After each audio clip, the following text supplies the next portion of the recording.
Here we are. You're back. Another big time interview. Screen Heat Miami. Yes.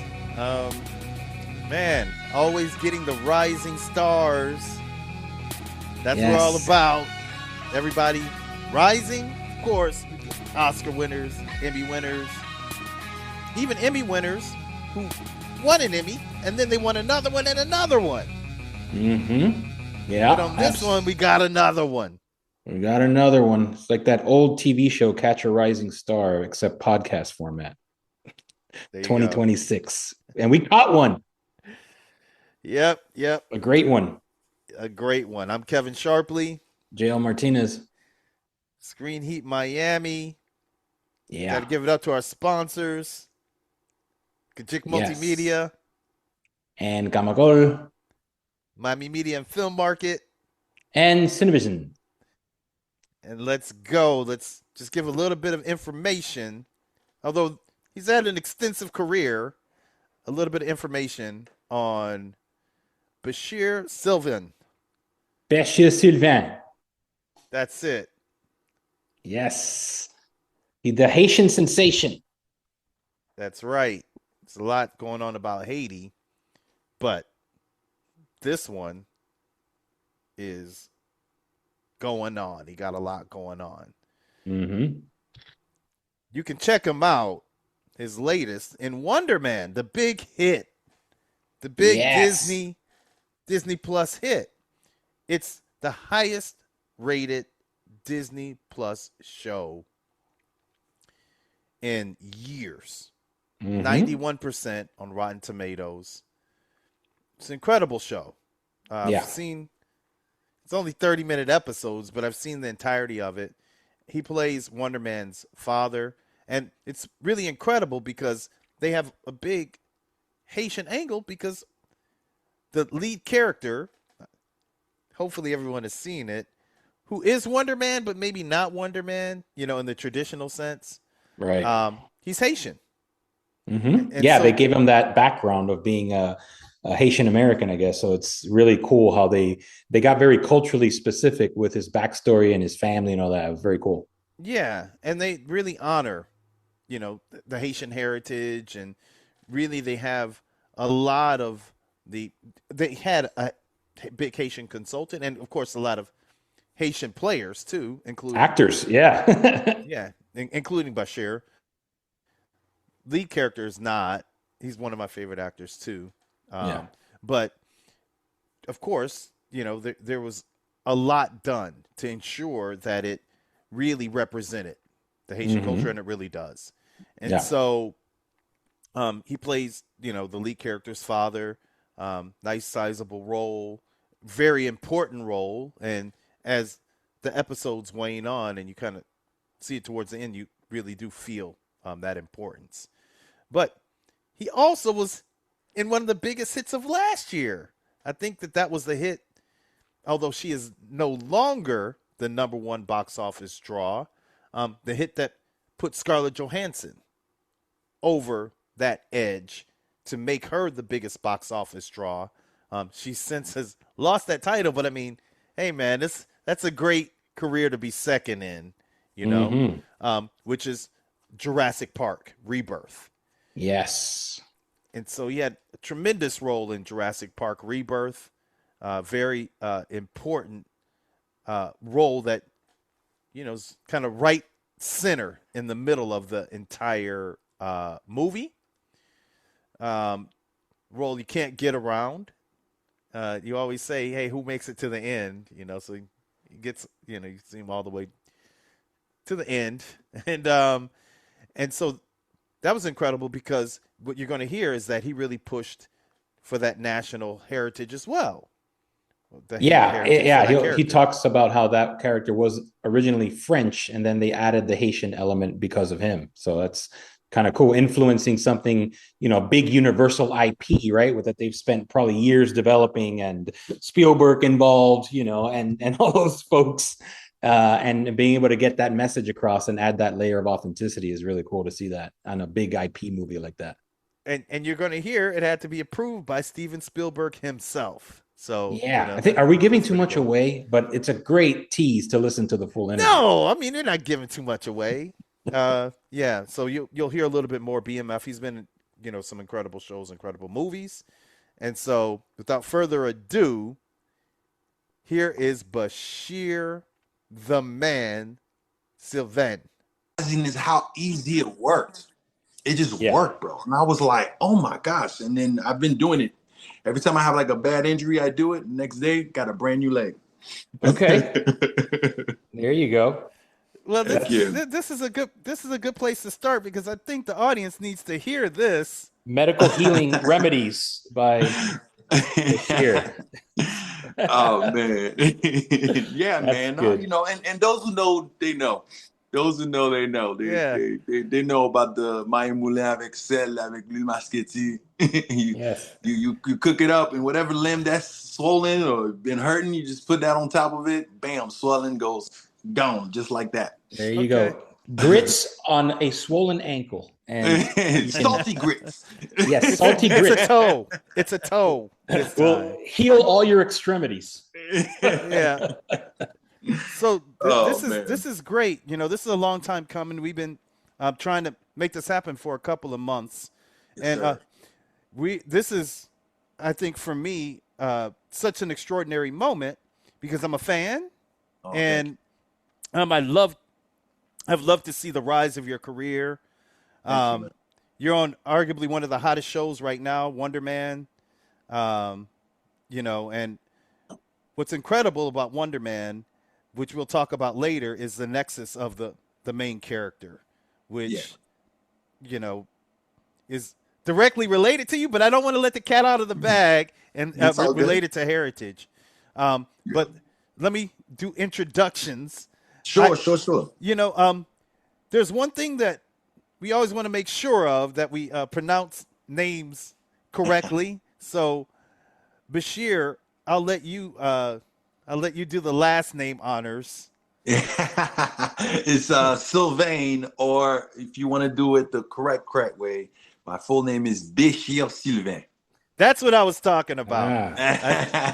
But you got the American Bechir right, though. The Bechir is perfect. I've heard all types. I've heard Bechir, Bechir,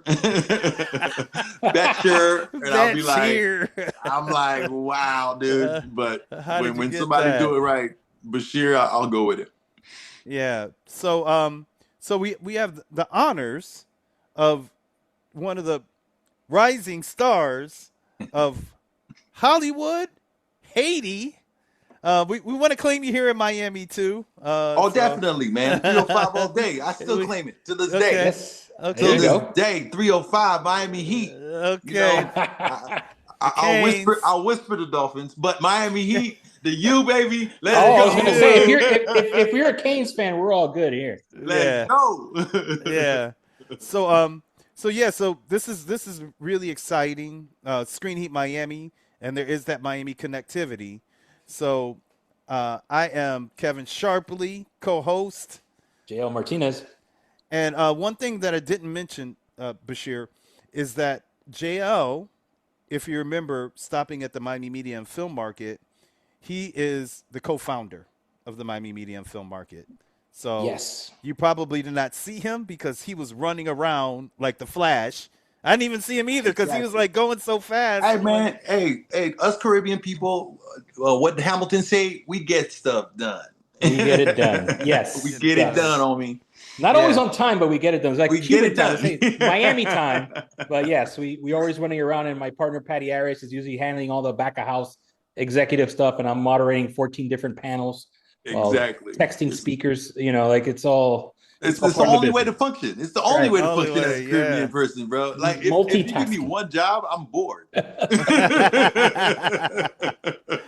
Yeah, but I mean, you are doing a lot of jobs. I mean, one thing that I love, I mean, you're a character actor.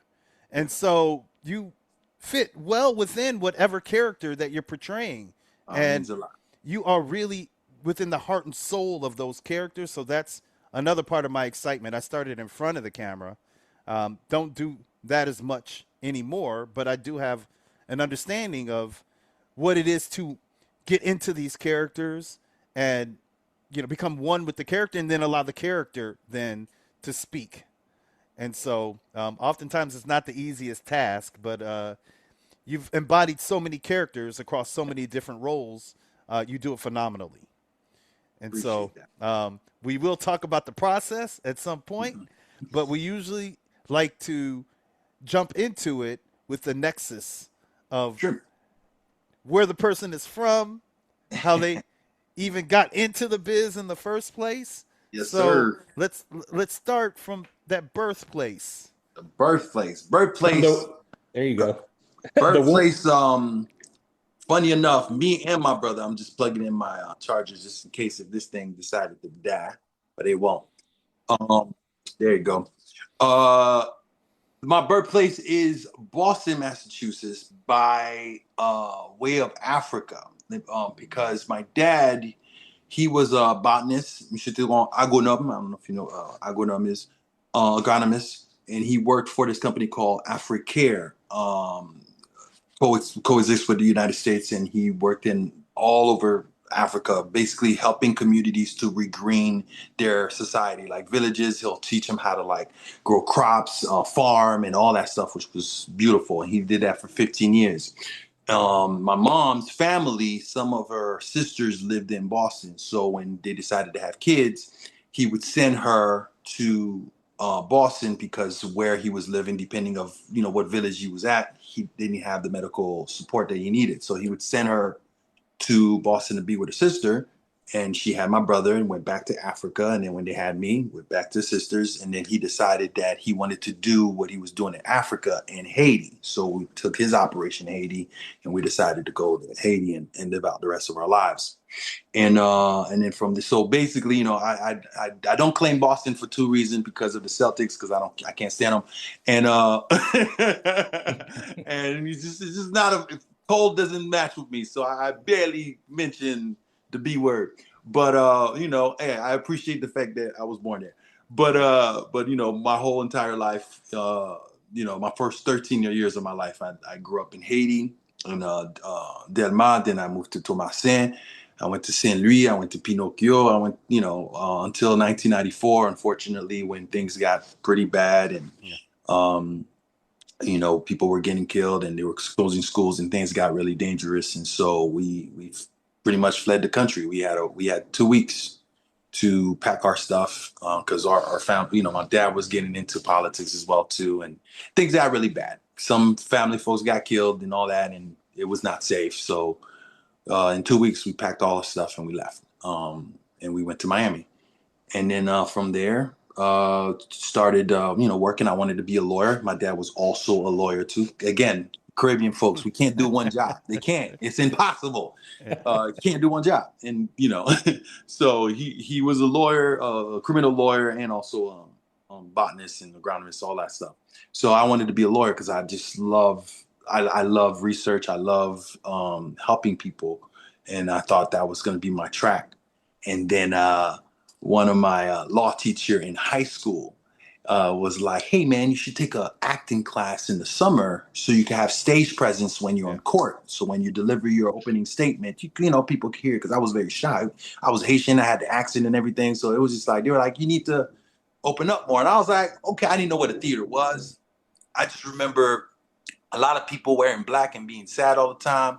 I was just like, this is not for me. There's theater kids. I'm sorry, theater kids, but I wasn't me. I was just like, I'm a brother from Miami, like just trying to figure out, what I want to do with my life, and wanted to be a lawyer. And then so when I got into the theater program in the summer at Killian, the teacher, Paul Avery, really, really liked me a lot. And he was like, yo, man, you should do some of my plays. And I was like, I don't share. I'm good, man. And he's like, no. It's pretty easy. It's an easy A. And that's all I needed to hear. He said the class was super easy. So I decided to take it. And then when I graduated, he told me personally, he was like, hey, man, I don't usually tell people to pursue this because this is the hardest job in the world, but you have something, you should. And I still wasn't quite, sure about it, because I love the law and everything like that. But unfortunately, something happened when I did a mock trial I did a mock trial twice, and I won both times. I won as the prosecution, and I won as the defense, and it threw me off. It just scared me because I was like, wow, justice is really about how I could convince someone of a story. And I was just like, this, I don't know if I could sleep at night knowing that, you know what I'm saying? I was just like, this is a little too much for my soul. I'm too much of a sensitive soul to do that. And acting was perfect as far as allowing myself to express myself. So I took the acting route in Miami-Dade Community College. And that's when I really, really got serious about it. Met my best friend, Shion McKinney, who's also in the neighborhood. He's a star himself too. We started our own theater company. And then one day I decided, hey man, if I'm gonna press my luck, if I'm really gonna do this, I'm gonna pack my bags. I'm gonna go to LA.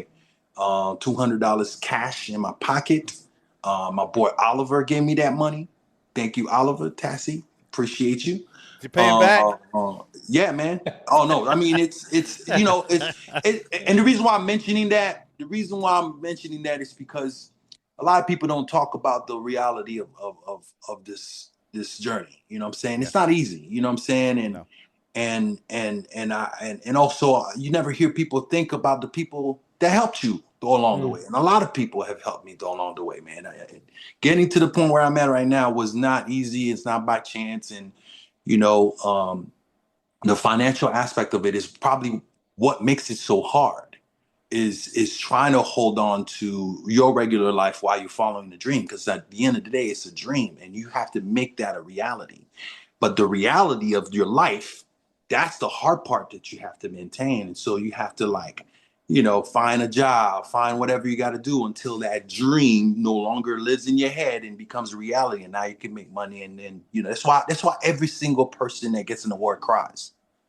That's why they go boo-hoo, because the amount of work, the amount of suffering, the amount of times where you're eating ramen noodles, you know, with nothing, like, you know what I'm saying? Like it's like, oh my gosh, bro. And sometimes even when you're on top, you're still struggling and people don't get to see it. You know what I'm saying? But anyway, I'm talking way too much. Y'all need to talk. No, but that's actually that's a great point, you know, in terms of that struggle and how real it is for folks that pursue this kind of industry. I remember when I was studying theater at University of Miami, it was the last day, and I laughed, but it was real. Like all the actors in the BFA program were hugging each other and crying. And one of the guys like, well, why is everybody crying so much? Like, are you going to miss all your classmates? Like, no, they just know they're not going to have a job when they graduate. Right? Nah, man, it's you know, it's. But, you know, once you get to the point when you start seeing the dream become a reality, it's all worth it, you know? And also, it's as much as it seems like a very narcissistic career, for some, it probably is. But for the true artist, it's such a selfless job because you're literally out here trying to convey human behavior and trying to bring people together to see a world that they don't get to see. That's why it's so important for me to bring the Haitian culture to everything that I do, because we're not being seen. And I remember me being 13, wondering where we at. You know what I'm saying? Yeah. I remember being 13, watching TV in Haiti, thinking anybody that's black is Haitian, only to find out when I come to the United States, they weren't, you know, because all the stuff were in French, you know what I'm saying? So I'm thinking Will Smith's French. I'm thinking, you know, all these cats, Bill Cosby, all of a sudden, I'm like, yo, they're all Haitian because they look like me. Yeah. You know what I'm saying? So when I come to the States and I'm like, wait a minute, they sound different. Why did he sound like that? Oh, they're American. Oh, yeah. And then I'm like looking for us and there's none of us. So, you know, it's an honor and it's a beautiful way that God works to put me in a position where now a 13-year-old now could look at me and go, I know that guy. Oh my God, that's my dad, or that's my cousin, that's my uncle, that's me, you know? Yeah. So that's why I take this thing extremely seriously, you know? Yeah, you know, I started in front of the camera. That's me right here. Yes, sir. But, you know, I understand this kind of feast and famine, you know, and this kind of up and down and up and down. And as you were talking, I was thinking about this actor, Giancarlo Esposito, who, you know, everybody loves him, you know, and I saw that you're on Better Call Saul, which is a spinoff of Breaking Bad. But he was in trouble. He'll say it. He was in trouble before Better Call Saul, and he even thought about unaliving himself for the insurance. Yeah. And so someone even as big as him, had these trials and tribulations, and that's why it kind of upsets me when people have something to say about actors, and who are they to say this, who are they to say that, when it the job is tough. I'm in the Screen Actors Guild, SAG-AFTRA, and so it really is all about it's a working class job at the end of the day. There are some that are kind of on this upper rung that are making tens of millions of dollars, but even when they make tens of millions of dollars, typically a lot of taxes are taken out. You got to pay a manager, you got to pay your agent, you got to pay your attorney, so a lot of that money, half of it is already gone. And also maintaining it. That's right. You have to go here, you got to go there, you got to audition, you got to No, but once you start getting the millions of dollars, right, you start spending a little bit more. Well, right? I guess that's true. And so when they stop paying you those millions of dollars, guess what happens? You're like, oh, I can't afford that $1 million mention anymore because your nut goes up. Your nut goes. Your nut. Exactly. Right. You know what I'm saying? Right. And the thing is, Hollywood make it in a sense where it feels like, oh, this is forever. Your first big break, you feel like as if this is never going to stop, you know what I'm saying? Until it does. And then you're like, oh, okay, now I got to do something, and that's hopefully, in time, especially in schools, they're teaching people and that aspect of it, you know what I'm saying, as well, to let people know to be smart with their money, to be able to understand that, how unstable it could be. And I don't know, man. No one taught me, in my acting classes, I didn't hear none of that. No, but that's what I'm saying. I hope that they do. I hope that they start doing that. And when I do workshops, that's what I do. I talk about, all these things so people can understand it a little bit better. Yes, it's great, it's cool. I've been in 2 incredible shows, like from Wonder Man and Jurassic Park. You can't, you look at me and be like, oh shoot, where's this nigga's mention? You know what I'm saying? But it ain't the case. I'm looking for my next job right now. Yeah, it's always like that. And I heard Delroy Lindo now, he's been 50-year career and just now, nominated for an Academy Award. His performance was amazing, but he's had a lot of incredible performances that were equally as strong as this one. Oh, heck yeah. And so he spoke about when he was at a low point in his career and was really questioning whether he was going to stay in it. Man. And he had an affirmation from a bike messenger that passed by him, and then he came back and he's like, hey, aren't you that guy? You stick with it. And then he rode off, no pictures, no nothing. Oh, no. God will send you messages like that every single time, man. Yeah. So it's right on time every single time. And I also remember my mentor, Bill Cobbs, rest his soul. He was in New Jack City. He's the one who shot Nino Brown. That's my dude.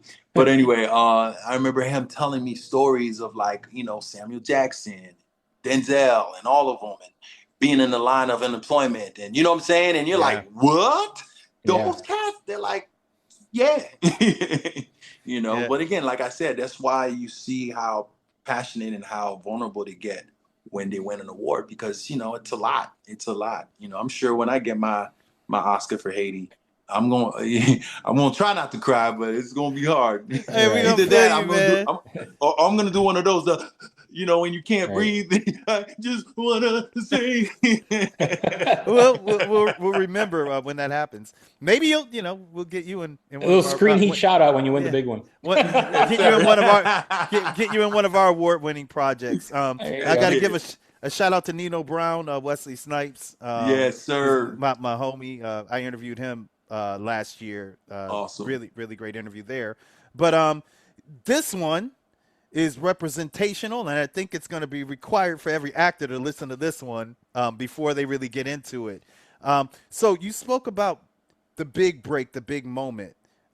We definitely have a lot to talk about. Your career spanned a lot of moments, a lot of shows, but what do you feel was that one project that you were like, okay, this is it? I feel like and it doesn't have to be the biggest one. Oh, no. Of course. I would say the first one that made me go, oh shoot, I definitely got a shot. It was a show called Love That Girl. Stacey Evan Morgans wrote it. Bentley Evans, the same guy that did Martin. Tatiana Ali was the lead, and I played her love interest. And that was like my second year out here. You know what I'm saying? That was my second year out here. And to see people believe him, and then also Stacey decided to make the character Haitian. It goes with that far back. I'm talking about like 2009, 2010, those years, right? Yeah. And I remember just feeling like, wow, man, here I am, number one, meeting my in my head so-called Haitian Tatiana Ali. Because in my head I thought she was Haitian until. And and I got, it was everybody's crush back then. So to play her love interest, I was like, wow, thank you so much. But also, working with Bentley, who did Martin and everything like that, that really made me go, wow, man. And I got to meet all these people that I grew up watching, solidified like, oh, I'm in the right place. I'm in my time. But the one that really started to shine the light on me and make me go, oh, Bechir, you got something. Yes, now you entered the world and you're in the world. You're in the right place. And now when it shined on me was, I think it was Black Summer. When I did Black Summer with my boy Justin. Justin's one of my best friends in LA. And I remember him calling me up. He's one of the leads, right? And I'm so happy for him. And I remember seeing season one. And I told him, I was like, yo, this is the one, bro. And he was like, really? You think? I was like, dude, this is the one. So second season, they're calling, he's getting like different co-stars and guest stars that are coming in. And he calls me up. They're like, yo, Bechir, they're doing an episode and it's just me and another actor. What other actor do you think I should work with? And I was just like, oh man, I'm like, yo, Don Cheadle, Lawrence Fishburne. I'm like, yo, you could get it. And he was like, no, idiot, I want to work with you. And I was like, oh, okay, cool. So that was such a great nod for him to give me that. But then when we did it, and I saw how much love the production, the director, the writer really gave me a platform to literally play the way I play. Because usually before, when you're doing co-star and guest star, you come in, you do your thing and get out. But when my creative mind started like implementing into what is going on, and they were like listening to my suggestions and stuff like that, that's when I went, oh shoot. And then saw how successful it was and how people specifically speak about that episode alone. I think that was the big break that really solidified, like, okay, I'm here to stay and I'm here to keep doing what I'm doing. Wow. Yeah. Again, it's a career of ups and downs and moments and highs and lows. I want to mention some of the projects that I saw and then some that I've taken note of. So, look, Blackish. I mean, that's on everybody's, that's like everybody's kind of, list. One of the top shows of all time. I think Blackish went for 7 seasons? Yeah, 7 seasons. How was that experience? Man, it was, again, it's one of those nods, man. And it's, constantly throughout your career, again, it's a wave, right? And you get up and you get down. You get up and you get down. And there was one of those moments where it was beautiful, man. Like, I auditioned for it and they really liked me. And, to play the doppelganger of Anthony Anderson. Anderson. Yeah, you know what I'm saying? Yeah. And again, it was like, I've been very blessed so far. Like, I've been in every dope hit show. You know what I'm saying? Yeah. Whether if it's a big part, whether if it's a small part, it's a show that most people are like, oh, that's one of the top shows in the, you know what I'm saying? I'm like, oh, wow. Yeah.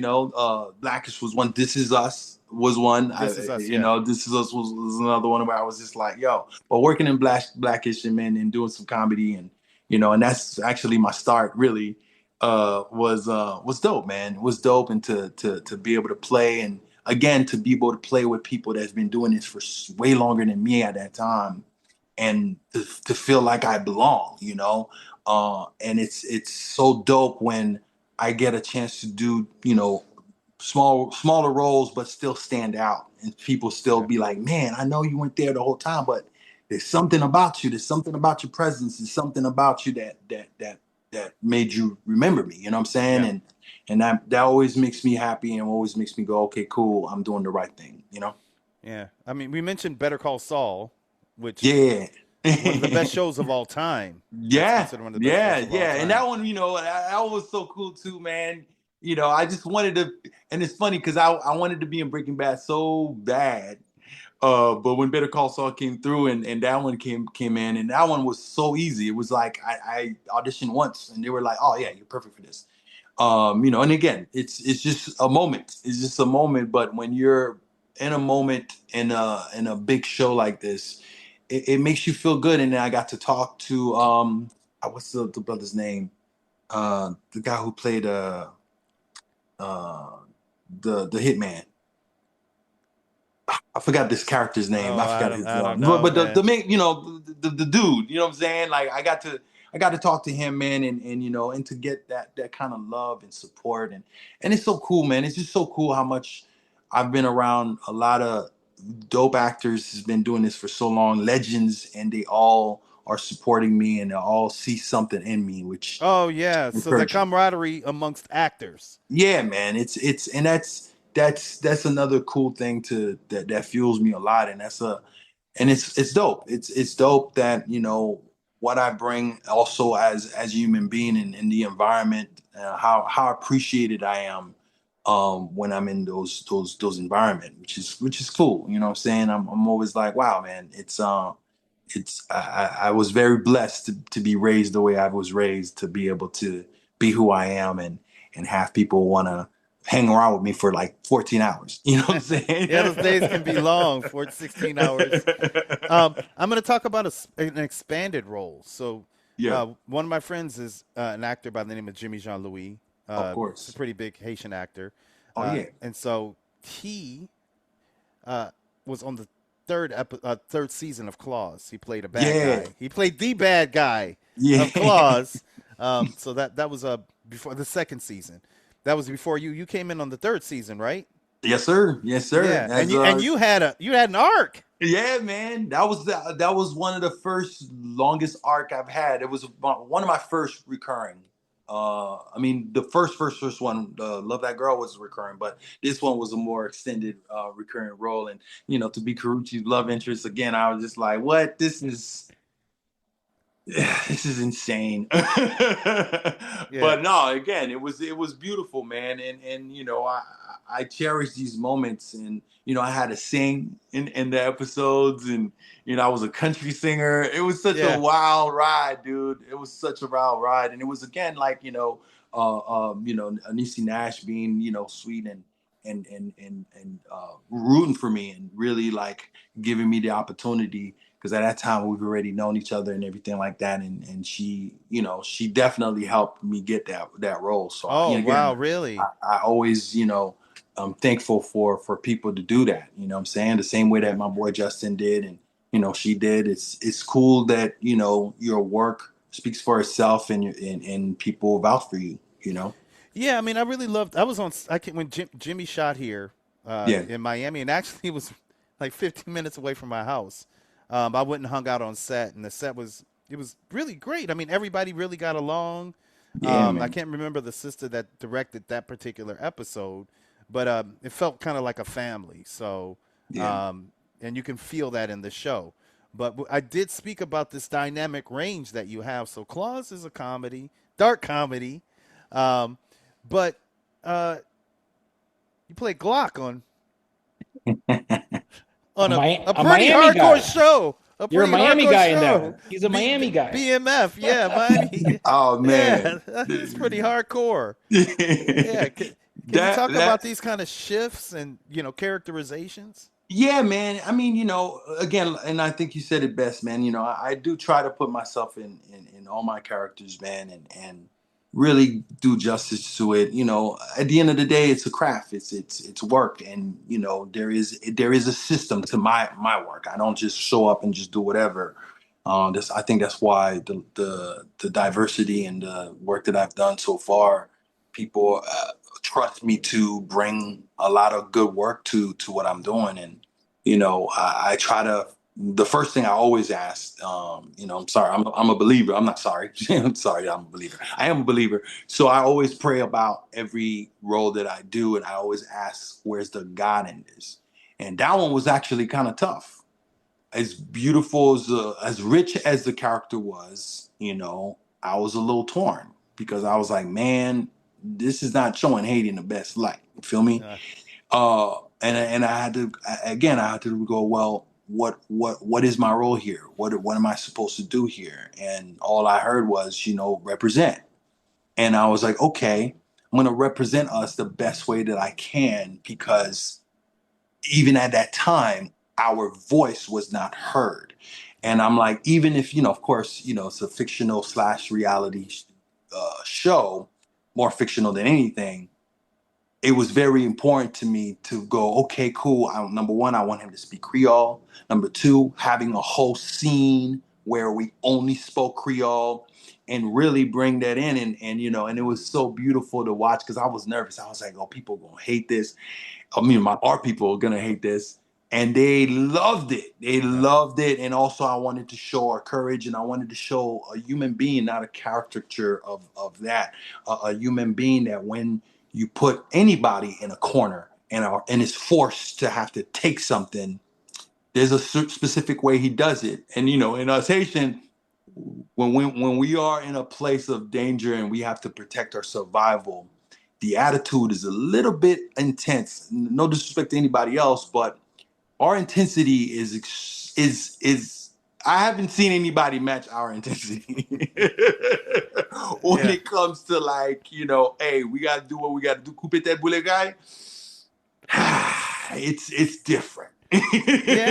Well, because it goes back though. I mean, the first independent black republic in the Western Hemisphere, defeated Napoleon. The strongest army at the time. And it takes some kind of attitude, and so it was dope to be able to bring a little bit of that, just a little section of that, and also to, like, really implement our culture to the fullest, because that's one of my favorite scenes I've ever shot, is that the funeral scene, where the director and even the showrunner allowed me to, like, have some suggestion. I called Riva and asked them to fly Riva in to do the song, and make sure that all the looks, because it was like a voodoo kind of like ceremony, and I was like, they have to wear purple, and we had Haitian food. Even if they didn't show it, they still had Haitian food on set.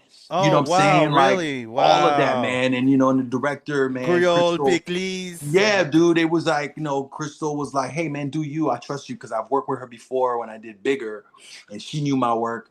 And, and all the directors, man, they gave me so much love, man. And I'm so grateful for that role, because I got a chance to represent us in a really, really cool way, and in a very tough way, but at the same time, authentic. And I still get a lot of love. We're like, yo, that's Glock, man. They got a Glock. That's a cool name, though. Yeah, dude. Yeah. Oh, man.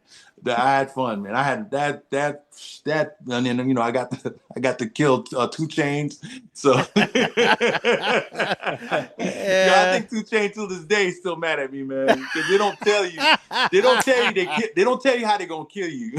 Right. So you gotta do what you gotta do, bro. I remember on set, man, because what they do is, like, when a character's about to die, behind the scene they have angel wings.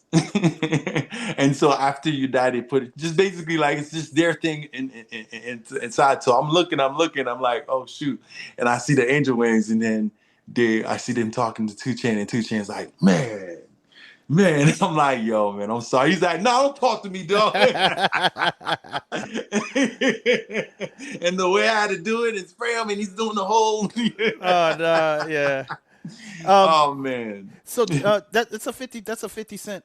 That's a G Unit production, right? Yeah, that's a G Unit production. Yeah. JL and I have a mutual friend, Matt Stein, who he runs, You know Matt? Yeah. We got a chance to talk to him and everything. Oh yeah, that's right. Yanatha. Yeah, you're not with that. Yeah, with this project and everything. Yeah. Fellow Hurricane. Even though that's right. Yeah. We're all set. We're still celebrating. We're still celebrating. Oh man, they didn't win. In my head, we won. That's right. That's in my head, we won, bro. I'll forgive them for that pass, but it's all good. That's okay.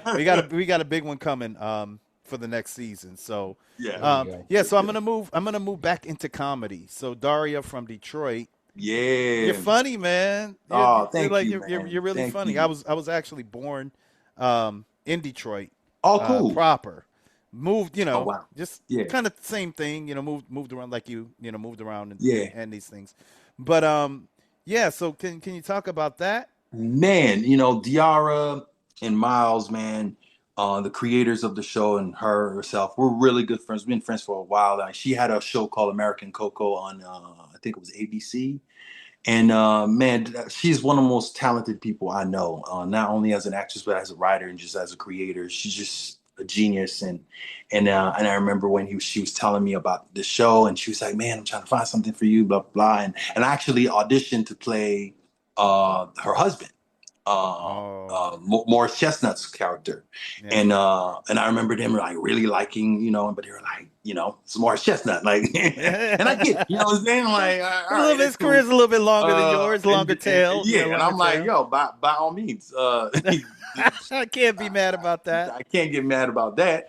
But then I remember they're like, yeah, but there's this other role, Roman, and I don't know. I mean, I was like, yo, absolutely. And I wanted to support, and I had an idea for Roman and again, wanted to show a father, a husband. I wanted to show a father and a husband that busts their butt to make, ends meet and protecting their family. And you know what I'm saying? Like just a good brother, and especially after playing Glock, you know what I'm saying? I'm like, yo, I need to show another side, because I don't want to get stuck. That's right. Being a horrible human being. Yeah. So, that opportunity came through, man. And it was great. My best compliment is them telling me that I brought so much to Roman that didn't think Roman was going to be that interested. But, what I brought to the table really elevated that character and it made it memorable, you know what I'm saying? So, and I approach comedy the same way as I approach drama, man. I just go with the truth. I think the truth is always funny, you know what I'm saying? So like my favorite moment is when I'm like minding my own business and they're asking me to go to a storm to go get a cassette tape. And I'm like, man, you want me to go right? Like, it's just, it's such an honest reaction that it's hilarious, because they're like, yo, people's lives are in trouble. And I'm like, but it's cold out there, man. I ain't trying to, all right, fine. So it's pretty cool when you get to flex all these muscles, man. And again, I got so lucky working with such great directors in that show that allow me to play and allow me to use my creativity and in the moment I'll come up with something and they'll be like, oh, I like that. And they'll cover it, and it's cool. It's cool, man. Again, as my progress, is dope to find people really appreciating my creative process and allowing me to implement, my little flavors in there, Yeah, I'm going to bring it back to the 305, one of my favorite films of the last couple of years, Mountains. Oh, snap. Yeah, man. Robert Cullum is a homie. Oh, man. Monica Sorello, we've known each other for years, the Miami film community. I can't wait for the next thing she does, man. I can't wait for that team to blow up, because they do really good work. Good work. Yeah, powerful film. Won a lot of awards, went to, he won the Miami Film Festival. Went to Tribeca. Yeah. Yeah, man. And Monica just hit me up. She was just a fan. She just hit me up. I think it was through Instagram or something like that. Oh, wow. And was like, hey, man, I got this short that I want. I mean, I thought it was a short. I think for me, and I'm telling somebody a little bit of my secret.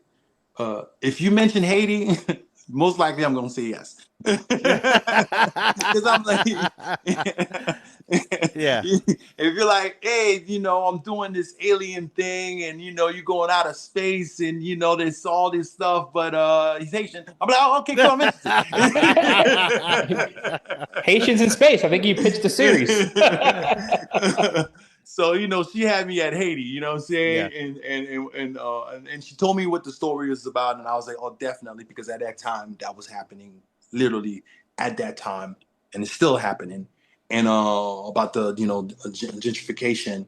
And so, and again, me, I love telling stories that are able to move, you know, the needle and bring perspective and make people think about what's going on in society. And I think that's, as an artist, that's our job. Our job is to be truth tellers and show a mirror to society and say, hey man, this is wrong, dude.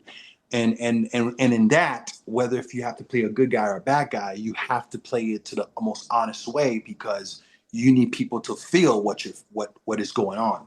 So yeah, when she called me and she was like, yeah, you know, I got this role. I just want you to be the uncle. I want you to be funny and just come in. I was like, oh, I could do that in my sleep. Let's go. You know, so I flew down, you know, I think it was either her auntie or her family's house. And then we shot the scene, and then, you know, did the domino scene. I did that with the other actors and stuff. And I thought it was it. I literally thought it was a short. I literally was like, oh man, this is fun. This is cool. This is great. And then it's not until I got to Tribeca, homie.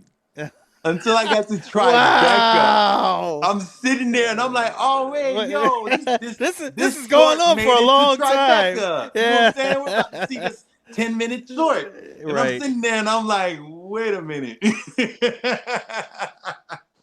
Yo, an hour and a half later, I'm like, yo, this is fantastic. Oh my God. And, you know, and again, you know, I'm just loving the trajectory of how our stories are getting told, and you know, how authentic is getting more and more and more, and, you know, showing other people, other capable actors. Because me, I'm in a place where, you know, I can't be the only one, you know what I'm saying? And that's why I'm trying to do as many projects as possible that has us in it, and so people could start seeing more of us. You know, what I'm saying? Like for the longest, it was Jimmy Jean-Louis, and that was it. That was it. And Garcelle. And Garcelle really didn't. And Garcelle. Yeah, but Garcelle didn't. You know, like, we're doing Haitian stories, but she definitely is our queen, and we're like, yo, boom, boom, boom, boom, boom. But she played regular. You know, exactly. Jamie you know what I'm saying? But you know, Jimmy was the only person that was out there like playing the Haitian.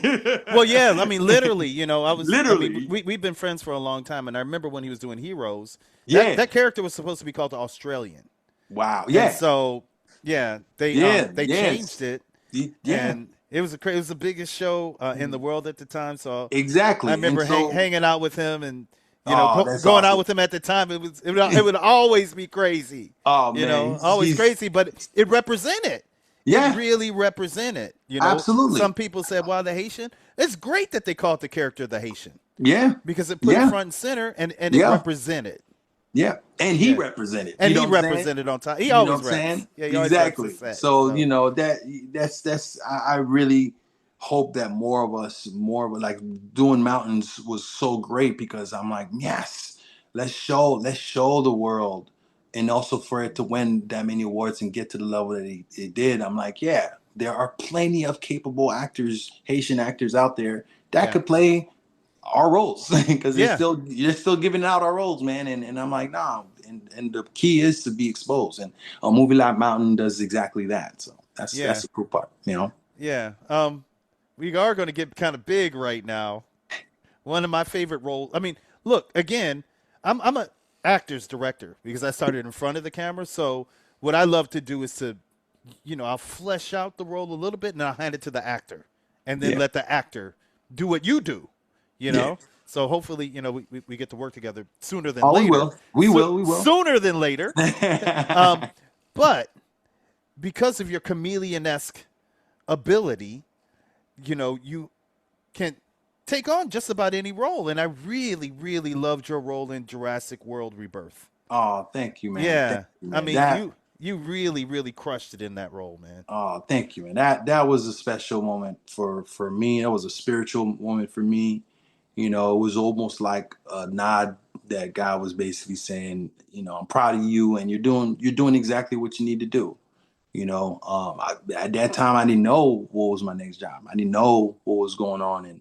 and I auditioned for it for months. And I remember turning in my audition, and the audition was so simple. It was literally like the moment when I woke up, and then the moment where I'm like, I dropped the bag, and that was it. And then they're like doing it in French, and I was just like, let me just do it in 2 languages. I did it in French and I did it in Haitian Creole.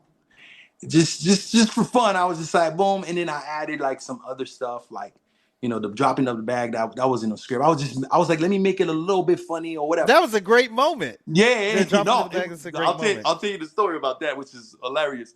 So I did that, blah blah blah, and I remember turning in my audition, and my manager was like, Tash Mosley at the time. He was like, yo, man, I think this is a good audition. I think you're gonna get it. And I was like, oh man, thank you for that. Appreciate it. You know, I'm like, yo, I'm just speaking my native tongue. It's not even a problem. Months later, and I'm talking about like in May, I auditioned maybe in February, and in May, they're like, yo, you're still on the running. And I was like, oh, all right. I'm like, whatever, man. I mean, they're gonna pick somebody else. You know what I'm saying? Because it was in French. I'm thinking they're gonna go after Omar Sy, the guy that does Lupin. You know what I'm saying? I'm thinking they're gonna go with somebody French, homie. And then literally it would happen on a Friday. I found out that I got it, and then I had to leave on Monday to go to London for 4 months. Wow. Yeah. So I was like, wait, I got 2 days to pack for 4 months? Like, what? And so when I got that, I was like, yo, I'm going like, man, this is crazy. This is amazing. Where did they shoot it? They shot it in Thailand, they shot it in Malta, and they shot it in London. And we did a month and a half in each place. Wow. And once I got to, we went to London first because we had to do costume and all that stuff and everything like that. And, you know, then I finally got the script. And again, I thought I was going to be there for like a second. I was like, oh, I know there's only 2 scenes and I'll probably like die right away. You know, I know I'm in a boat, whatever, because they didn't tell you anything. They only send you the sides. Right. And they were so secretive with it. So when I finally got the script, and I'm like, all right, let me see my character, Leclerc. I was like, okay, cool, boom, boom, boom, boom. Okay, there I am. I'm like, there's a scene, cool. Leclerc. Wait a minute, Leclerc. That's a big part. Leclerc. I was like, wait a minute. It's a big part, yeah. But the biggest win for me though is when I asked them to make the character Haitian. You know, because me, with everything that I do, I write. Was the character first just like a French it was just black French person? dude, just a French black person. Wow. Just a French person, period. Oh, it was a French person. French. It was a French person. Yeah. So I was like, and I'm like, yo, I speak French and I'm Haitian and that's what we do in Haiti. So I was just like, yo, and then also with every role that I write our entire story. I write like where he grew up and all that stuff. I do a whole story about him. I even have pictures of like what he looks like and you know what animal he would be. I do all that stuff, right? And I'm supposed to meet up with the director, and I sent all that information to the director, and I was just thinking, I know I've done that 3 times. It's like Wonder Man. Bro, when I tell you when I watch Wonder Man, I go, that's so me. It's not even funny, but it's all good. Yeah. I was like, yo, I sent it to him and I'm like, and he's like, oh, okay.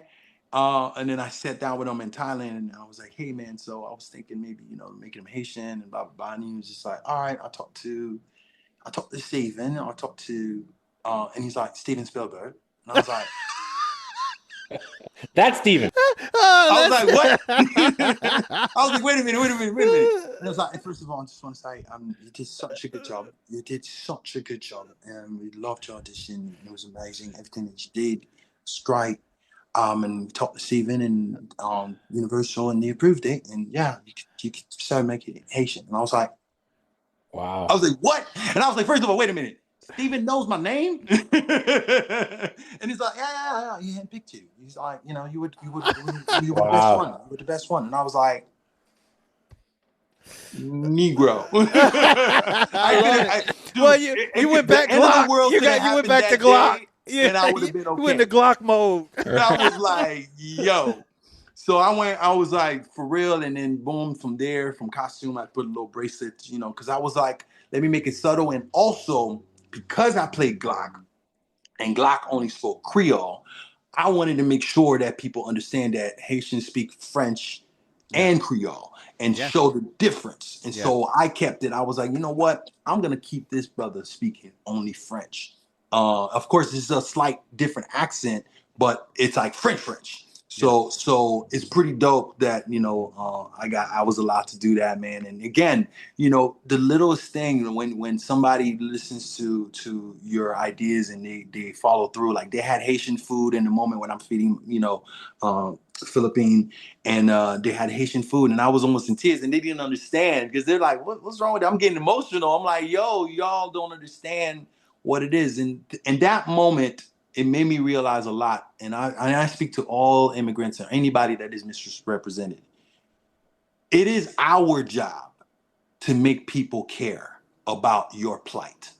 It is not their job because they will never understand what is going on. Mm-hmm. It is your job as the person that is from whatever country that you're from to make people care. And the way you make people care is by the value of the things that you bring to the table. Showing them the value of what you do and being so good at what you do that they go, man, we definitely have to care now because look at this example of a human being, right? And it really woke me up. It really woke me up to go, man, it is my duty to try my best to always implement, you know, my Haitian culture there, because if I don't, it's not that they don't care and they just don't know. So how would you know if nobody's saying anything? And you can't get mad if they don't do certain things because they don't know. They're like, know. Yeah. You know what I'm saying? Like you could get mad all you want. Man, they should have done. No, they don't. They don't have to do anything. They don't have to do anything. You know what I'm saying? But it's up to you to present something to them to make them go, wow, I didn't know that. Thank you for saying that. Absolutely. Let's go all in. You know what I'm saying? That's just my belief, you know? No, I mean, that's an incredible point. And it's funny because Kevin and I were talking this week, speaking about cultural specificity and bringing authenticity to roles and even places, right? So, you know, this movie, The Rip, right? That was on Netflix, which, you know, is set South Florida guy. You're familiar with Hialeah. What did he say? Hallelujah. So, no. What did he say? He said Hialeah. Hialeah. That's what he said. Hialeah. Hialeah. Dude, it's funny. I know every Miamian was like, "What?" I'm shocked they don't give him shit for that. Whenever I meet him, that's the first thing I'm gonna say to him, like, "Hialeah, huh?" What's up, Hialeah? He'll know. I thought it was a joke. Damon said it right though. Man, Damon was that's like, what I'm saying. "Oh, he was on it." But he's been to Miami so many times, though. His wife, I think, we met his wife in Miami. Well, they used to live in Miami Beach. They lived in Miami. That's right. Yeah. Dude, they met up and you know about films. For all the takes, you telling me you couldn't say Hialeah? Yeah, they had script supervisor. No director, supervisor. The rest of the cast, the entire cast that says Hialeah. Hello. Oh man, I was cracking up when you said that. I was like, oh, I know every person in Miami is like, Disney, bro. Oh man. Yeah, I'm not even gonna get into the sign of the city with the bullet holes and all that other kind of stuff. Bruh. Oh man. The mayor came out. JL sent me an article about the mayor of Hialeah. Like, how dare you denigrate our city? Right. Like, people aren't gonna want to come to Hialeah now. Yeah, bullet holes in the side. I do. You know, I really respect. Again, I start in front of the camera. The work. It's all about the work.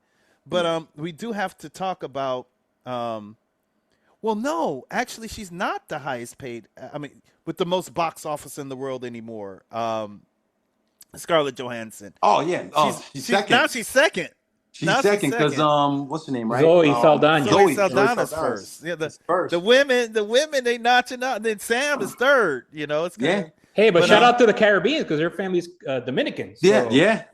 Big things. Yeah. Absolutely, definitely. Nah, man. But, Scarlett. What was it like working with Scarlett Johansson? Working with Scarlett, working with Mahershala, working with Johnny, working with Rupert. I just want to get specific, man, because I got to talk about, you know. I know, but her, man, I got to tell you, bro. She's a real one, dude. She's a real one. Like, I call her Captain. Every time we talk, I'm like, yo, what up, Captain? Because she is a boss, but the sweetest, grounded human being I've met and especially in somebody that's in that high level. I'm not gonna lie.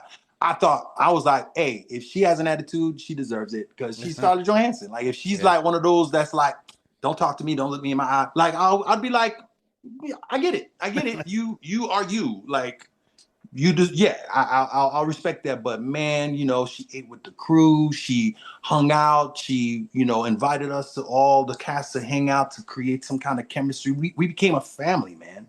We became a family, and you know, we still keep in touch. And it's so dope to see somebody in that level. And it gave me so much hope to go, wow, you could still hold on to who you are, regardless of being the number 2 well-paid actor in the. She was number 1 then. She was number 1. You should go back and forth. 2025.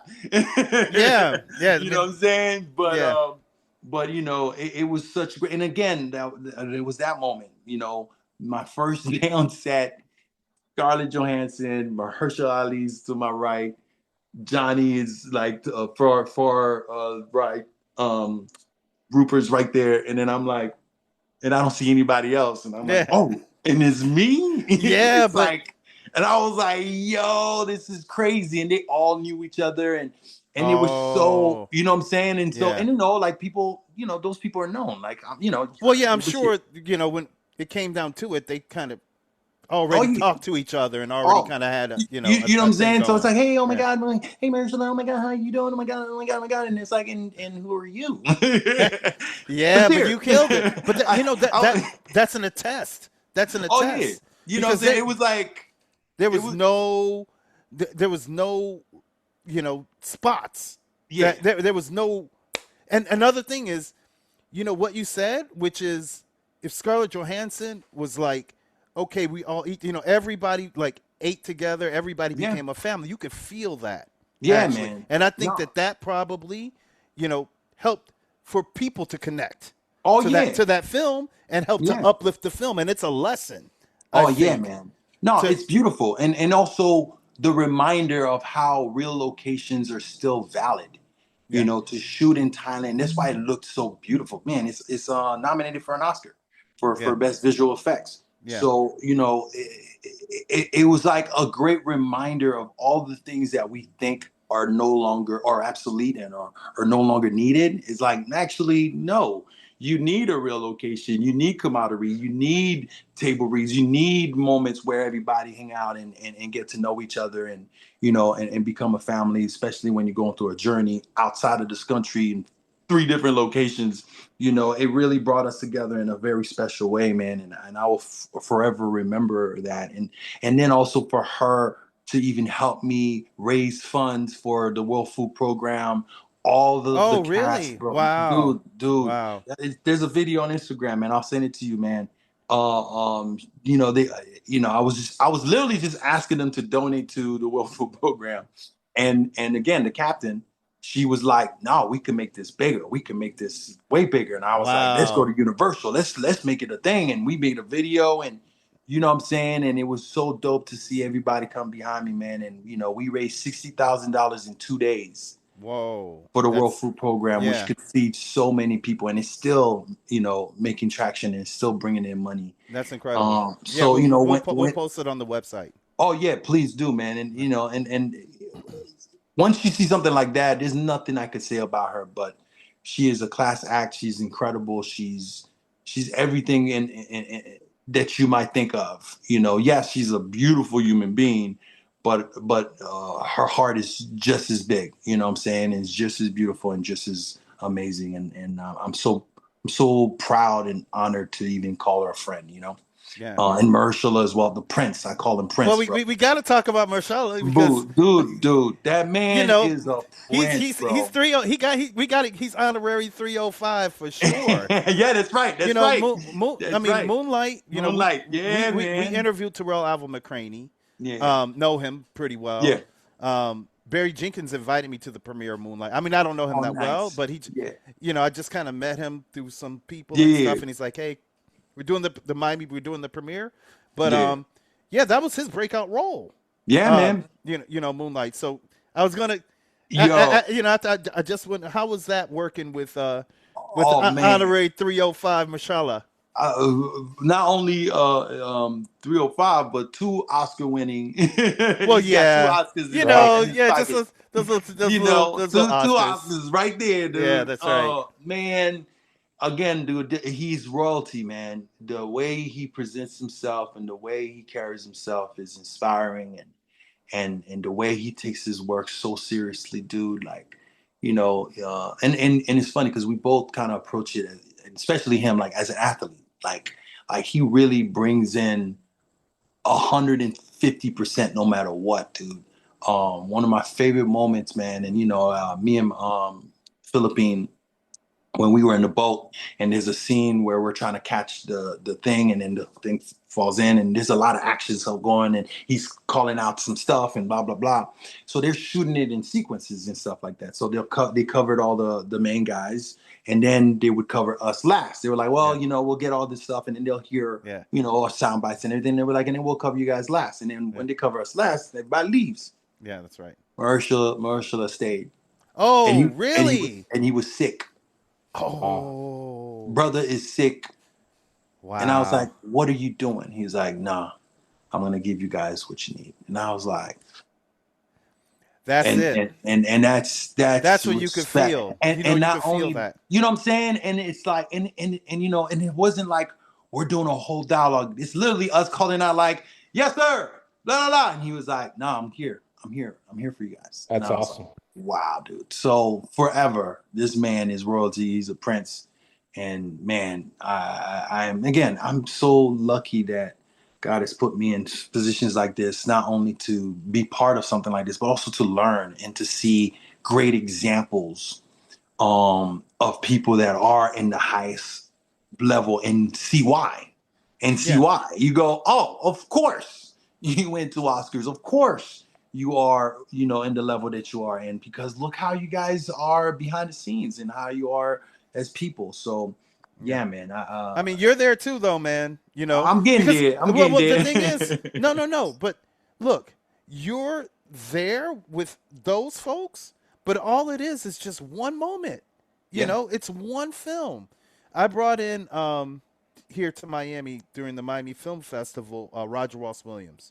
He's the first Black director to win an Academy Award, and then he's nominated for another one. He's won 3 Emmys. He has series on every streamer, movies, whatever. But I met him when he won his first Academy Award. It's 15 years, 16 years ago. A while ago, and he's the same person is one thing, but he talked about his journey, and I'll send you the link because we did the Q&A.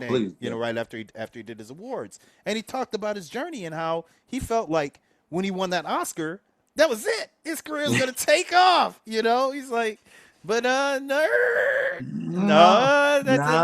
it didn't happen. And then he went through a series of trials and tribulations, and through that journey of those trials and tribulations, he was able to figure it out. And then one project after the next, and then boom, really took off. And so when you're there, you're there. It's just one little moment, and like I said, in that movie and all your roles, you could feel it. You're, present. You are it. Whatever role that you're in, you are it. Thank you, man. Yeah. So I did want to move to the next role. I've been waiting for it. I wore my Marvel T-shirt. This is the closest I could get. I don't have a Wonder Man T-shirt. My Stark Industries shirt was. Oh man! That's funny. It's the closest I could get. But I love this show, man. Wonder Man. And, that show is arguably, it's one of my favorite actors, too. Yeah. So, Yahya Abdul Mateen plays Dad. Man, that was such a special, again, and I think I posted about it. No, I did post something about it. Got to. Yeah. I did post something about it, about getting that role and how special that was for me. I got to represent my dad, man. I got to really tap into my dad in the most coolest way. Again, me, it's all about the historical aspect of it. When I found out I was playing, first of all, it was very secretive. And they're like, yeah, we just, we need a Haitian dad. And I was like, what is this? And they're like, you're just playing the dad. And then they slowly told me the name. His name is Sanford. And I was like, Haitian dad named Sanford, first of all. I never heard of a Sanford. I'm like, no, that's not. But you know what I'm saying? I was like, I never heard of Haitian Sanford, but I'll go with it. But, and then again, I did my research, wrote my stuff down, whatever. And then I remember, working with Destin, the director, and he's like, all right, I want you to do the scene. I'm doing the scene, and then I was like, what is this?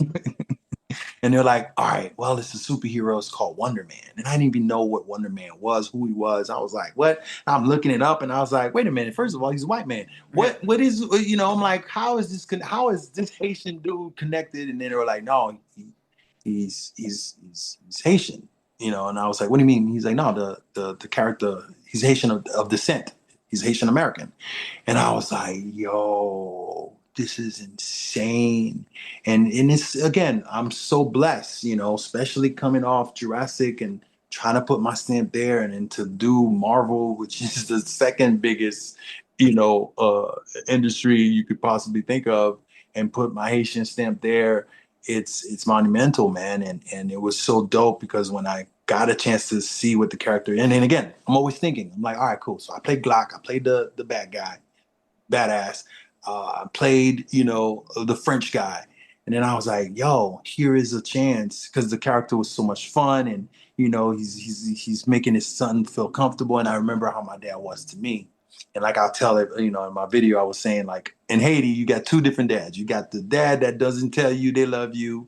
They're basically like Troy Maxon from Fences. You know what I'm saying? They're like, you got that dad that's like, you don't cuss, you don't kiss me, you don't say nothing. And then you got the other dad that's just like, oh, you could be 25. They're like, give me a kiss. And I'm like, oh, come on, bro. Like, just love and fun and just funny and all that stuff. And so I wanted to bring that in.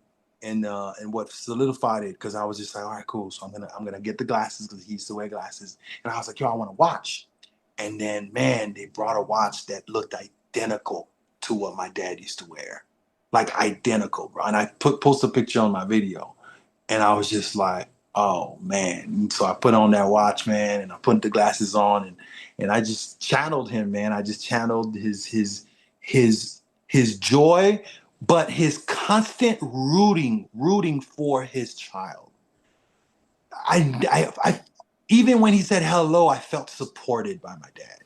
Like everything he said was just like, he just loved us so much that the support. So when he's telling you you're gonna make it, it was impossible not to believe anything that he says, because he just poured out so much love. So I'm so honored that I got a chance to do that, even if it was just, not a lot of moments, but it was enough moments for me to implement that and to show that side of it. And it translated, because another beautiful compliment, one of the actor that's playing the agent that's coming after Wonder Man, he came up to me and he was just like, I just saw the whole thing. He's like, dude, the way you played the father made me want to be a better father to my kid. And I was like, bro, like it just hit me, bro. I was like, yo, really? And he was like, yeah. He's like, dude, it was so beautiful. And man, I just felt I was like, wow, it came through. It came through, and it shows you the power of influence. It shows you the power of intention. It shows you when you really allow yourself to, when you have a specific agenda and a specific aura of what you want to bring to the character, and you want to convey it, and you really do that, it comes off, and in a very subtle way, you know what I'm saying? And it still came off. So I was like, oh, thank you for that. Thank you for saying that. So that was special. I want to end it here. But I do have to ask you what's coming up. But this is full circle, though. Because it kind of started with you talking about your representation and how you really push for that representation, and talking about your upbringing, your family, your dad, and then boom, how this comes around to this moment, one of the hottest shows. Because you're hearing all the chatter and what is it going to be, and I don't know, Marvel Are they off their game? And then boom. Boom, hit you hard. This is, biggest, highest rated in 10 years, this particular Wonder Man. Critics love it. Even haters, people who had not seen, all they see is a teaser, are now, there and with it. They really love this show. And so man. It's a bona fide hit. And for us, this is a bona fide hit to have you on here at this specific moment. Again, we've been trying to make it happen for a while. Of course, we have all these things, timing, going on. The timing's always perfect, bro. Yeah, yes. The timing is always perfect, man. No, but yeah, man. I mean, what's new? What's next is literally like a lot of individual projects that I'm trying to do. I'm working with a couple people, trying to create a vehicle for me to star in and to be the star of it. Put my foot in the water as a leading man. And I'm still auditioning for a lot of cool roles. I gotten close to a lot of good ones that, unfortunately I didn't get it, but I got really close. And I'm just waiting for the next project. But for now, I'm just working on individual projects and stuff like that. And also I'm kind of advocating for what's coming up on February 3rd, the whole deportation thing. And using my voice in the best way that I can. And I shot a short about that as well too. Oh, wow. Yeah. Just, again, our job is to kind of put it in front of you and make you think about what's happening and hopefully make you empathize and change your mind about certain laws and certain things that you think is correct, or at least give you a different opinion about it, Yeah. So yeah, man, I'm waiting for the next big thing, and at the same time, I'm working on my own stuff, and I'm hoping. I know it's all gonna work out, and that's all I'm doing right now. Yeah. I know a couple of projects, but definitely, you are again have this wide range, but we got action hero straight up, like. Got to get you there. And so we, at the end of our interviews, we have two questions that we like to shoot at our interviewee. So I'm going to pass it off to my co-host here to drop the first question. Yes. So, I think we talked a little bit about Steven Spielberg earlier. So this is your Back to the Future moment, right? So imagine you're going back in time to speak to, let's say, that 13-year-old Bechir in the streets of Miami at Killian. Knowing what you know now, what would you tell your younger self back then? It's funny. First of all, Back to the Future is one of my favorite movies of all time.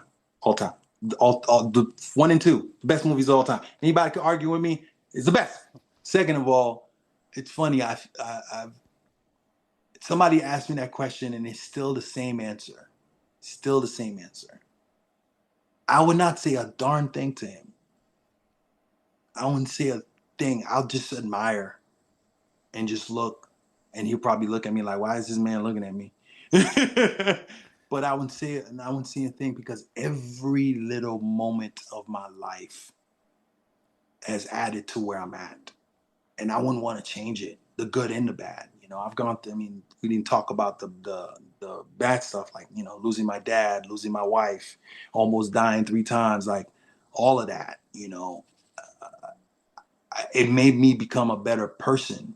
So, yeah, I wouldn't say anything to him, man. I wouldn't say anything to him except for congratulations, maybe, And he'll be like, for what?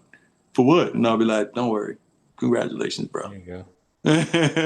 You'll find out. And God's timing, as you said. Exactly. And you'll be like, oh, there was this dude back then that told me congratulations. I think it was me.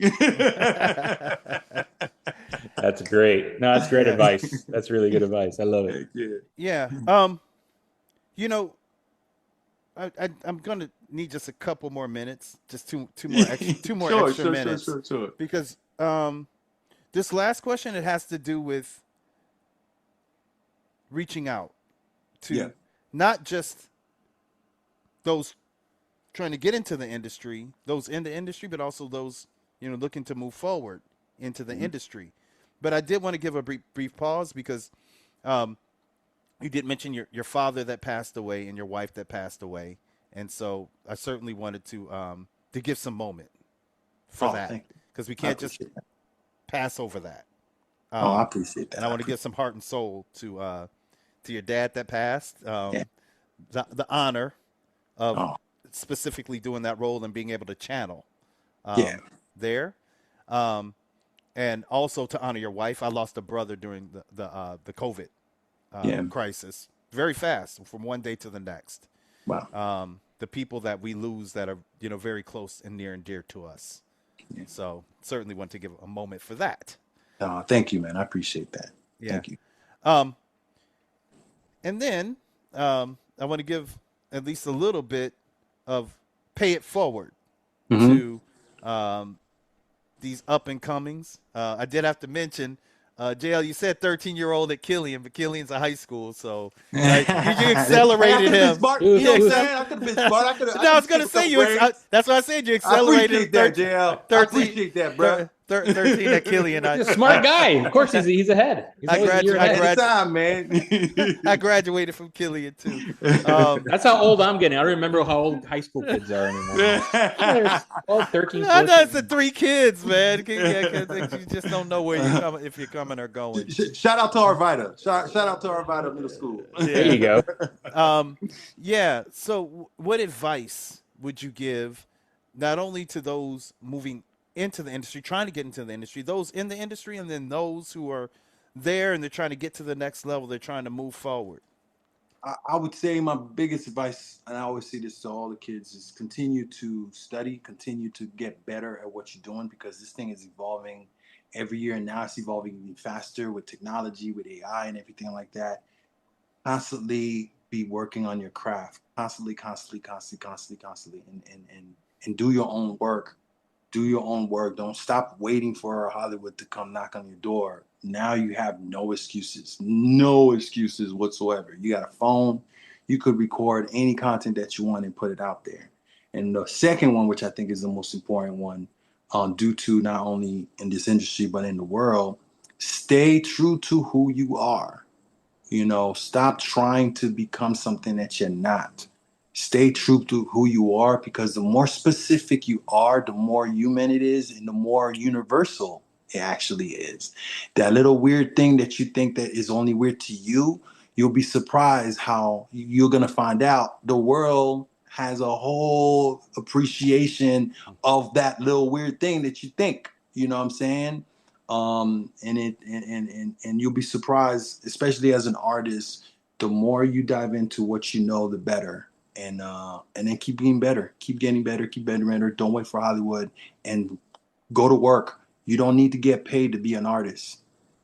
That doesn't make you an artist. An artist still do art no matter what, whether if they in front of the camera or not. They're still doing it because that's what they do. You feel me? So keep doing that. Bring a tear to my eye, man. Oh my God.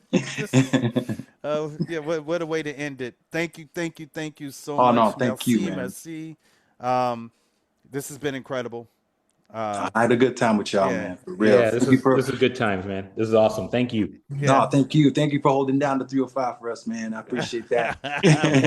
We holding it down. We're back. See? We did it. Another Represent. One. Yes. That was a good one. That was a very great conversation. Really cool dude. Also all his Miami connections growing up in the 305, like just a really cool, down-to-earth guy. Killian, my alma mater. So we share that alma mater. And, for me, a really cool note was the show Claws with Niecy Nash. So my homie, Jimmy Jean-Louis, who he's about the biggest Haitian actor there is in the world. They both were on that show. Not at the same time, though. It's crazy. Jimmy was the bad guy in season 2.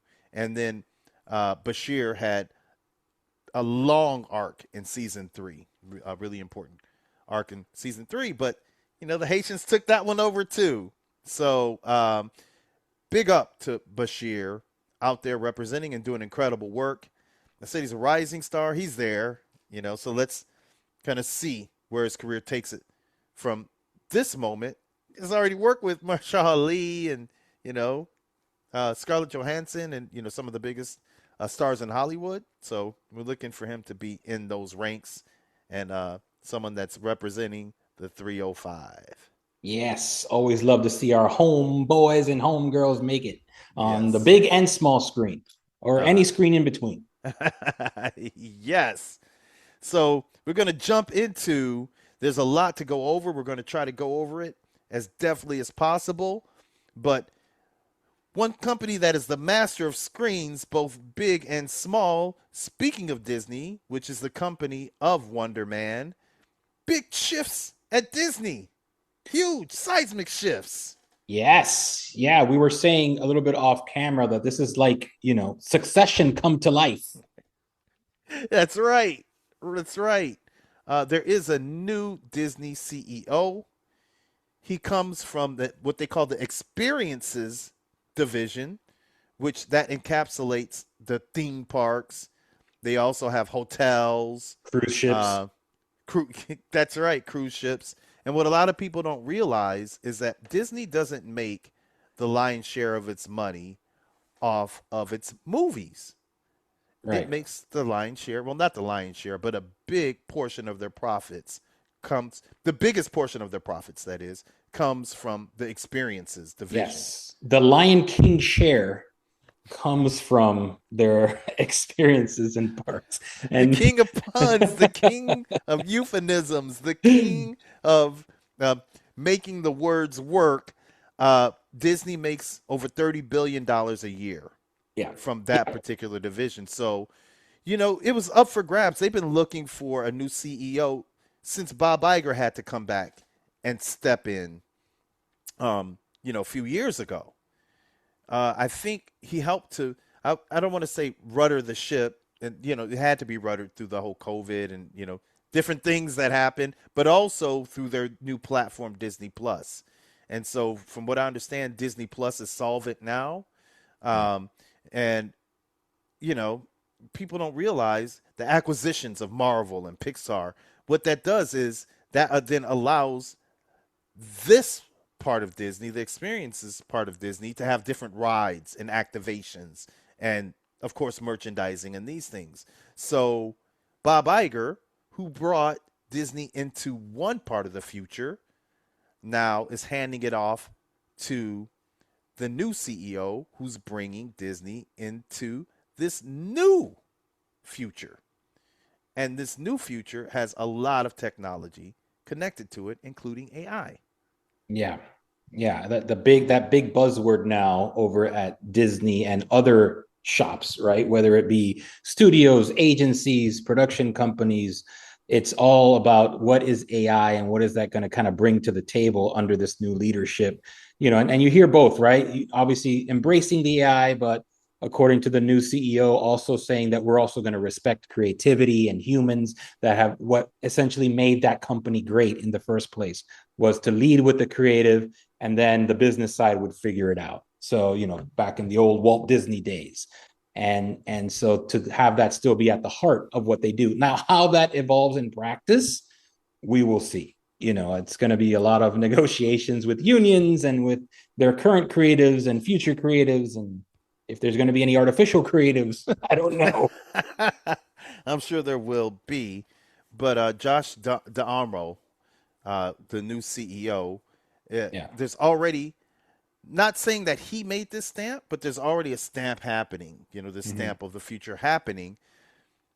I think that this is, pushing forward kind of, revolutionary, which is repurposing content. So, sure. They dropped just yesterday the entire movie of one of their biggest hits, High School Musical.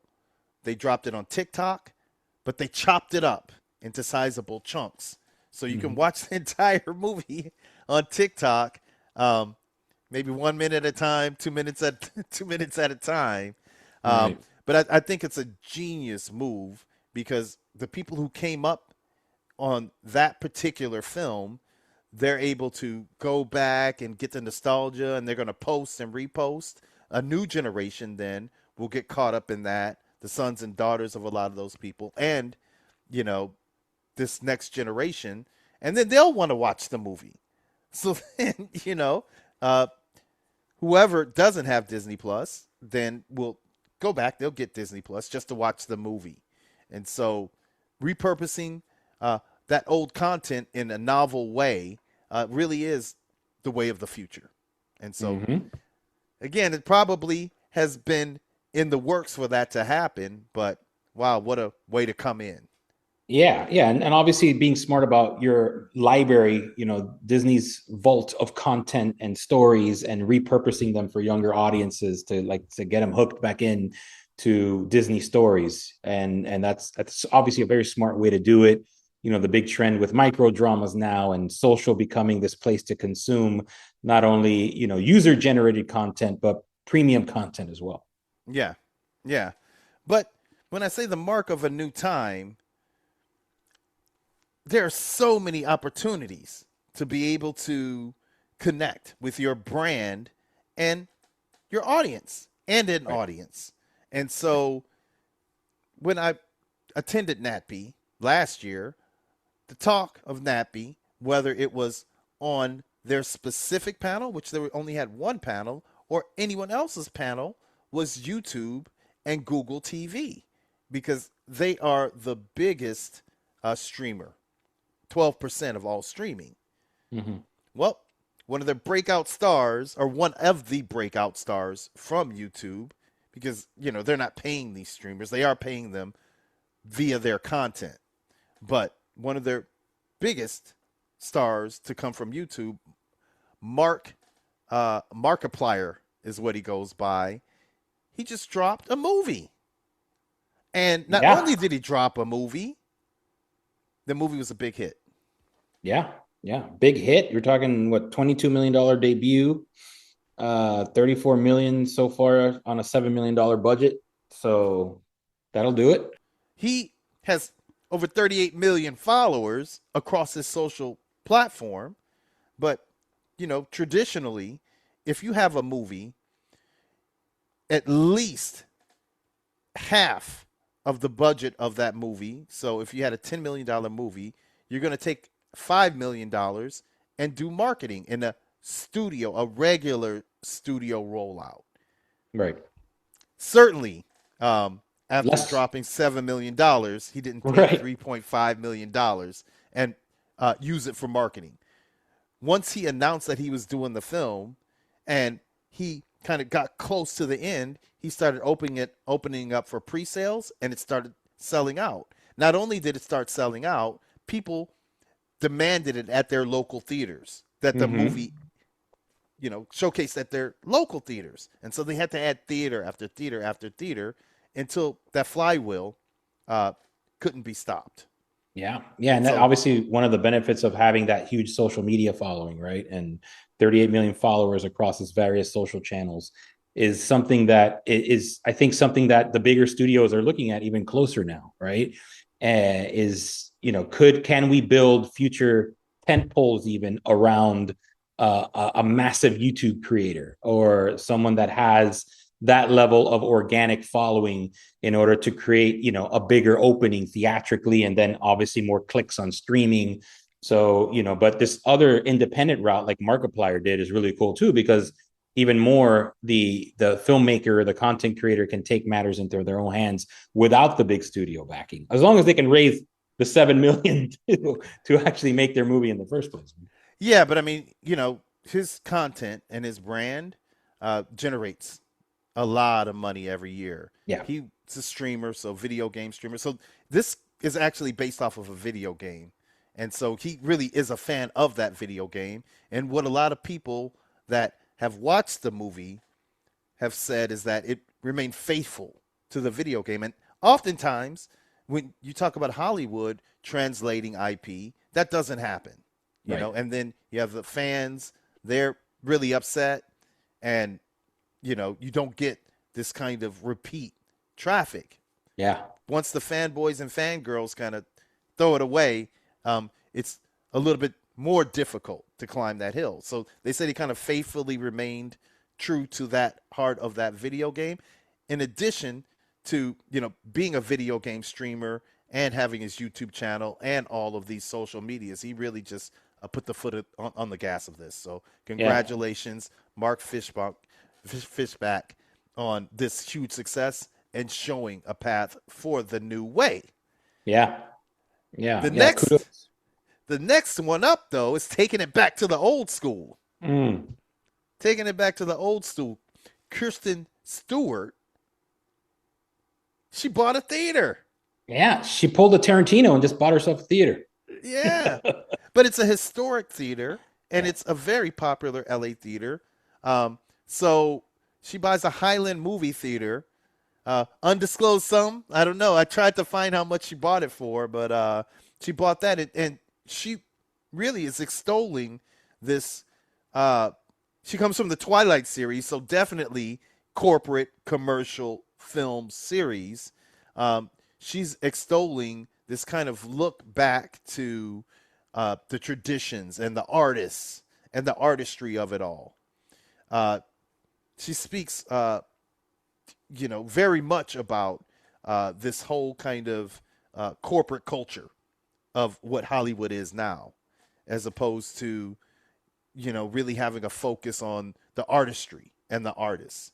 And we know that Hollywood, in a big sense, is run by big money. It's a different ball game. Corporate money. Yeah, corporate money. Wall Street money. And so now she's kind of hearkening back to that old school. So kudos on her. Yeah. No, it's a great coup for her and really reinvesting in her own, not only her own business, her own art form, her own, the thing that made you great was being on the silver screen, right? And finding that success and then reinvesting in the platform that allowed you to do that in the bricks and mortar, right? Of a real theater. It's always cool, because, in today's day and age with all the emphasis on streaming and all that kind of day and date kind of stuff and VOD, it's great to see that theatrical distribution continues to kind of push forward, whether it's a YouTuber like Markiplier self-distributing in theaters, whether it's, Kristen Stewart buying a theater.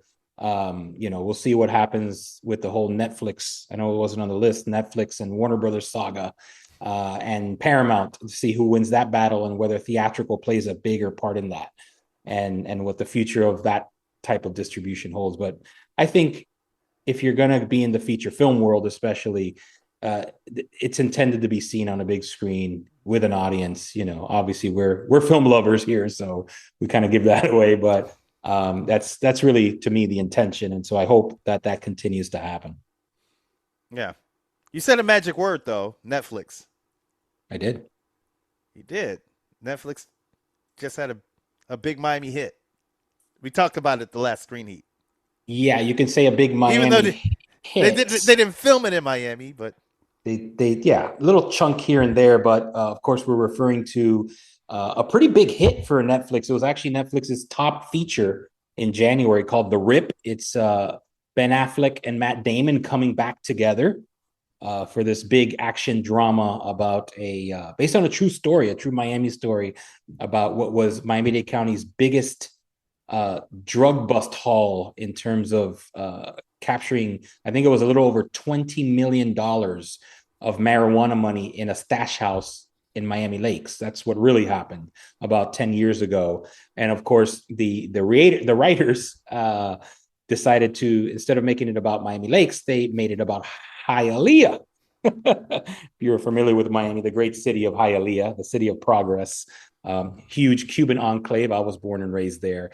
Or as Ben Affleck calls it, Hialeah in the film. You need to get a t-shirt, Hialeah. Yes.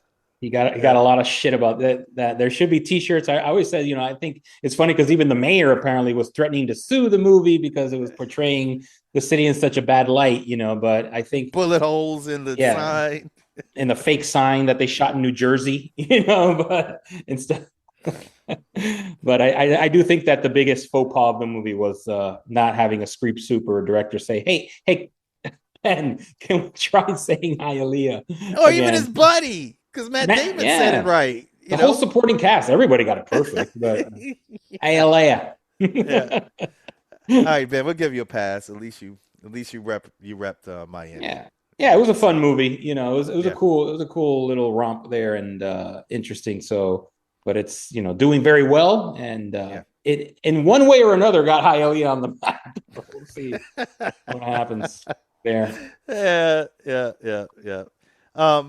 We have to get to, I think, the biggest, of the big, which is the Oscars. They dropped the nominations last week, so we couldn't get it last week or the week before last. We couldn't get there the week before last, but we are here. The Oscars haven't happened. That's what I'm saying. We're still about a month away from the actual ceremony, right? Yeah, everybody jumped the gun. Everybody jumped on it very fast.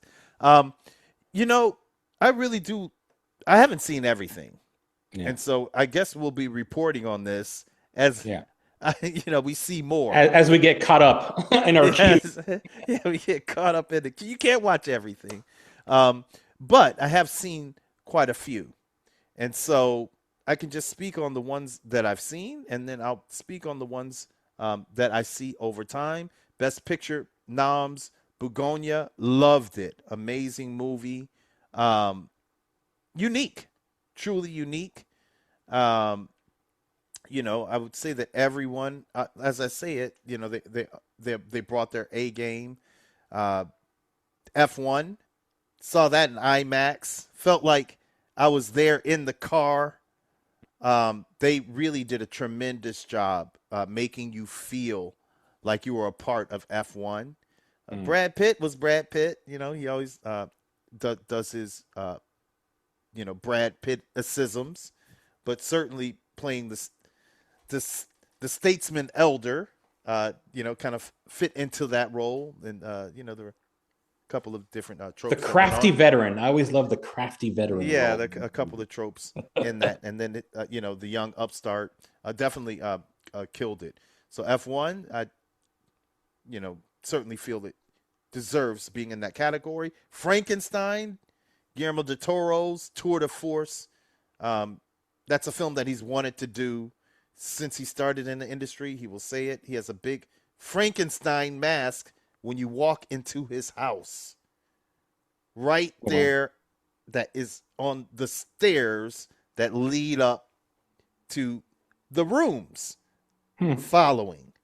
And so he is a huge Frankenstein fan. It's one of the movies that helped to shape him and actually make him go into filmmaking in the first place.